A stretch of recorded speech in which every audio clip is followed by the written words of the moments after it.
Halo Sobat Honorer, selamat datang di channel ini. Semoga Sobat semua dimudahkan rezekinya, amin.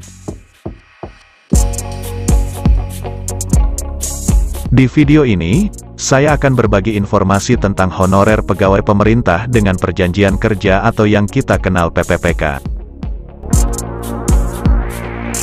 Informasi ini terkait dengan kategori honorer yang menjadi prioritas P3K tahun ini. Apa prioritas utamanya? Simak selengkapnya di video berikut.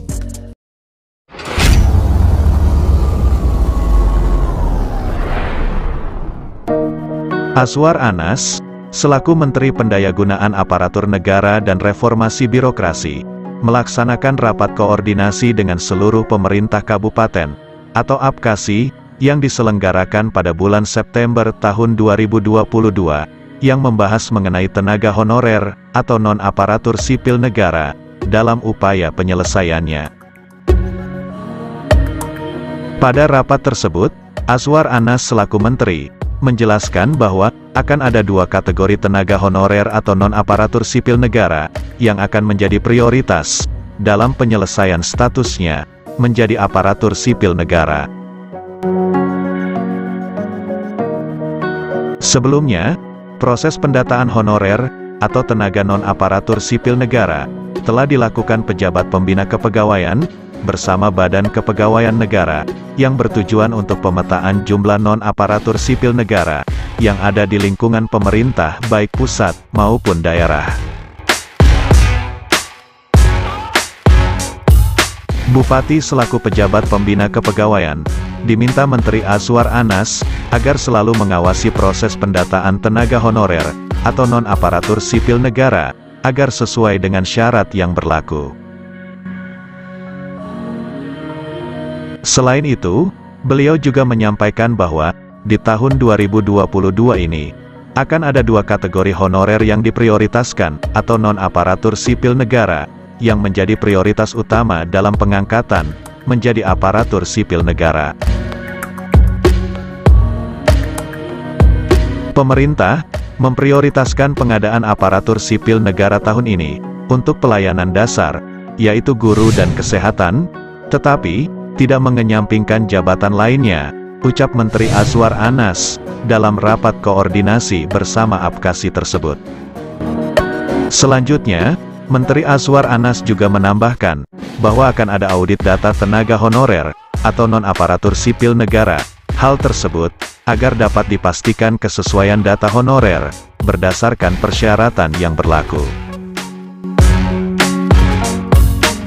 Akan ada audit data, untuk memastikan data tenaga non-aparatur sipil negara, yang dikirimkan sesuai yang disyaratkan, jelas Azwar Anas.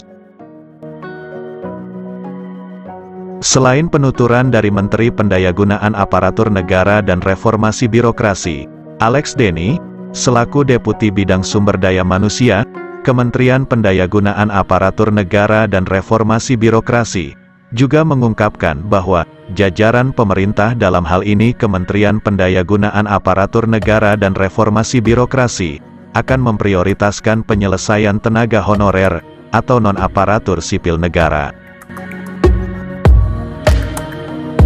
Lebih lanjut, Alex Denny juga menambahkan, jika permasalahan sumber daya manusia saat ini, bukan hanya tentang masalah jumlah dan kualitas sumber daya manusia saja, melainkan distribusinya.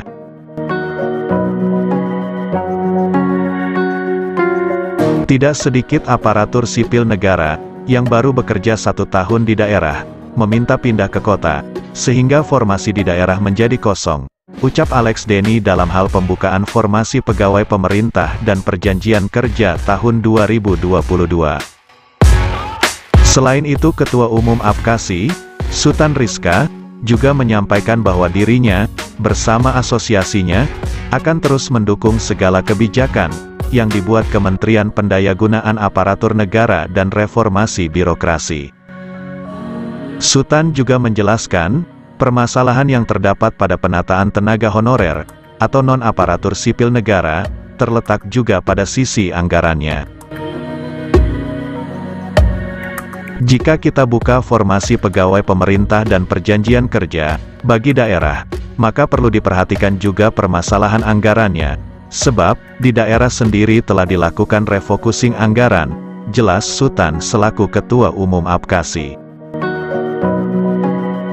Sutan juga menambahkan bahwa permasalahan lainnya dalam penataan tenaga honorer atau non-aparatur sipil negara, yaitu tidak sedikit kualifikasi pendidikan yang tidak sesuai dengan persyaratan menjadi aparatur sipil negara.